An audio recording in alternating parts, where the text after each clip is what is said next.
দেখছেন কলকাতা টিভি, আপনাদের সঙ্গে এই মুহূর্তে রয়েছে আমি অভিক। শুরু করছি জেলার সারাদিন, আর অবশ্যই জেলার খবরের দিকে তো নজর রাখবো। তবে আরজিকরের ঘটনা, সেই আরজিকরের ঘটনা নিয়েই গোটা দেশ এই মুহূর্তে তোলপাড়।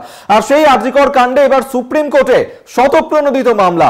মঙ্গলবার এই মামলার শুনানি, প্রধান বিচারপতির বেঞ্চে শুনানি হবে। আমরা এই নিয়েই কথা বলবো।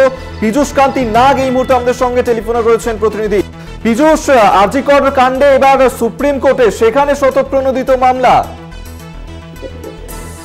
আরজিকর কাণ্ডে এবং সুপ্রিম কোর্টের প্রধান বিচারপতি শতপ্রণোদিত মামলা গ্রহণ করলেন।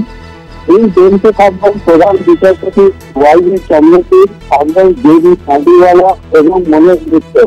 তিন বিচারপতির বেঞ্চে এই মামলা শুনানি গ্রহণ করা হবে। তিনি জানেন এর আগে কলকাতা হাইকোর্ট আরজিকর কাণ্ডে সিবিআই তদন্তের নির্দেশ দিয়েছিলেন এবং হাইকোর্ট সেখানে যে নির্দেশ দিতে গিয়ে মন্তব্য করেছে যে যেভাবে কলকাতা পুলিশ তদন্ত করছে এবং সেই তদন্তে যে ভিকটিম, সেই ভিকটিমের পরিবার যথেষ্ট খুশি নয়। তারা মনে করছে যে এই তদন্তে একটি কেন্দ্রীয় সংস্থার হাতে তদন্তভার দেওয়া হোক। সেই ঘটনার পেছনে যে প্রমাণ রয়েছে সেই প্রমাণ নষ্ট হওয়ার সম্ভাবনা রয়েছে।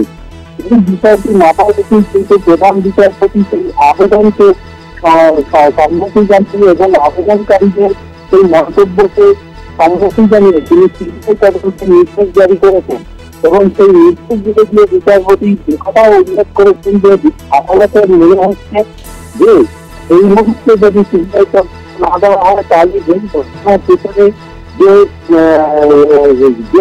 এই ঘটনার পেছনে যে পরিষ্কার ভাবে যে প্রমাণ লোপাটের যে অভিযোগ, সেই অভিযোগ কিন্তু সঠিক হতে পারে। এই কারণের জন্য বিচারপতি বিচারপতি বিধানধর ভট্টাচার্য ডিভিশন পরিষ্কার ভাবে সিবিআই তদন্তের নির্দেশ জারি করেছিলেন। পরবর্তীকালে এই নির্দেশের পর দেখা যায় যে হাসপাতালে একটি ভাঙচুরের ঘটনা ঘটে। এর এই মামলা কলকাতা হাইকোর্টে ওঠে এবং প্রধান বিচারপতি সেখানে একটি রিপোর্ট কনভার্ট করেছেন। রিপোর্ট দেওয়ার কথা, কিন্তু তার আগেই সুপ্রিম কোর্ট বিষয়টির গুরুত্ব বুঝে প্রধান বিচারপতি এই মামলাটিকে শতপ্রণোদিত হয়ে গ্রহণ করেছেন এবং প্রধান বিচারপতি জানিয়ে দিয়েছেন আগামী এই মঙ্গলবার তিন বিচারপতির বেঞ্চে এই মামলার শুনানি গ্রহণ করবেন।